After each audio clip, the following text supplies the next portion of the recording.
सुफियान, बेटा सुफियान, सुनाई नहीं दिया तुम्हारे अब्बा क्या क्या किए हैं? जाओ नमाज पढ़ने। अच्छा माँ, चला जाता हूँ।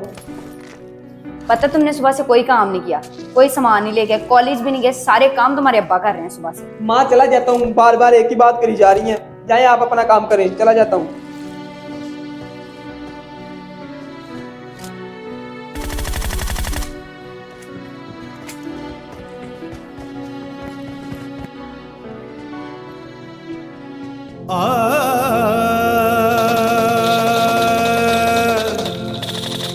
तुम नमाज पढ़ने क्यों नहीं आए?